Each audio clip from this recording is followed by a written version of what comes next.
हर एक शब्द हमको अपने से दूर ले जाता है।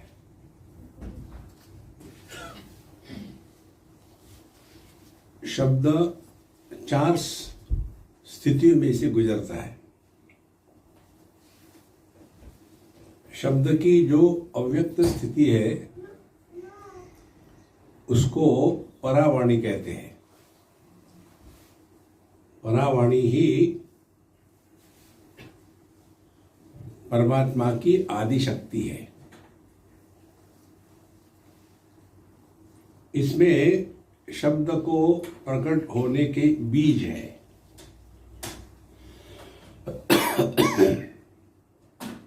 और जब ये बीज स्फुरित होने लग जाता है तो अब वो प्रकट होने के लिए तैयार है। इस स्थिति को कहते हैं पश्यन्ति वाणी। वाणी माने शब्द, बोलना। और जब यह पश्यन्ति वाणी ऐसी प्रकट होती है कि हम तो सुन लेते हैं जो हम बोल रहे हैं, लेकिन अन्य लोग नहीं सुन पाते। हम कितने बार अपने आप से ही बोलते रहते हैं, अन्य कोई नहीं सुन रहा। और उसके पश्चात कि यही मध्यमा वाणी परश्रुति गोचर माने अन्य भी सुन सकता है। तो जब हम वैखरी वाणी में रहते हैं माने हम बोले और दूसरे सुने, तो हम अपने से बहुत दूर चले गए। फिर हम वैखरी वाणी का त्याग करके मध्यमा वाणी में प्रवेश करते हैं।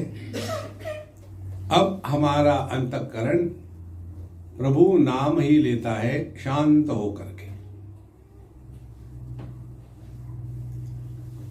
तो हम और अपने करीब आ गए।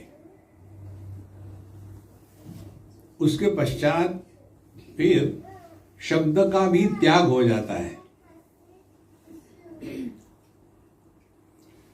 लेकिन वह जो शब्द का त्याग है या शांति है वो थोड़े ही कारण से विक्षेपित हो सकती है। वो हो गई पश्यन्ति वाणी। और इसके भी परे परावाणी में पहुंचना यही हमारे जीवन का लक्ष्य होता है। हमारा मन जो है वो बहुत ही चंचल है। चंचलम ही मन कृष्ण प्रमाथि बलवद दृढ़म। अर्जुन कहता है कि हे भगवान, चंचलम ही मनः,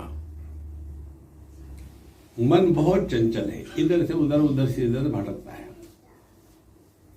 प्रमाथि, और अपने साथ साथ हमारे इंद्रियों को भी वो विक्षेपित कर देता है।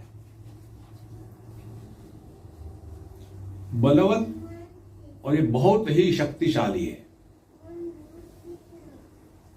और दृढ़म, बहुत जिद्दी है। ये चार स्थितियां हैं मन की। इन चार स्थितियों को निपटने के लिए हमारे शास्त्रों में अनेक उपाय बताए हैं। उसमें एक उपाय है भगवान का नाम लेना। तो जैसे छोटा सा बालक जब चलना सीखता है तो उसके पास बहुत आलंबन होते हैं। एक 3 चक्के वाली गाड़ी होती है, वो खड़ा रहेगा और बड़े मुश्किल से चलेगा, क्योंकि अभी उसका अपने बैलेंस पर कंट्रोल नहीं है। और जब हो जाता है तो 3 चक्के की गाड़ी निकल जाती है, फिर 2 चक्के की साइकिल आ जाती है। तो जितना जितना हम सूक्ष्मता के तरफ चलेंगे उतना उतना हमारे बाहर के आलंबन समाप्त हो जाते हैं। अभी क्या है, हम अनेक आलंबनों में फंसे हुए हैं।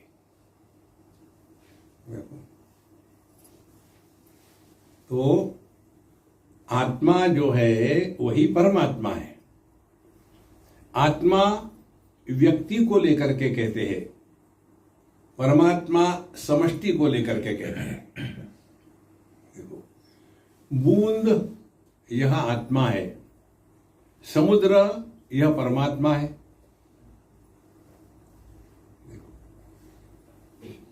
तो पहले हमको ये समझना है कि हम कहाँ हैं।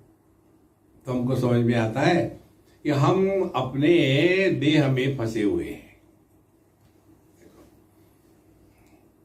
और देह में फंसने के कारण हमारे जितने भी विचार आचार होते हैं वो सभी के सभी देह के संदर्भ से ही होते हैं।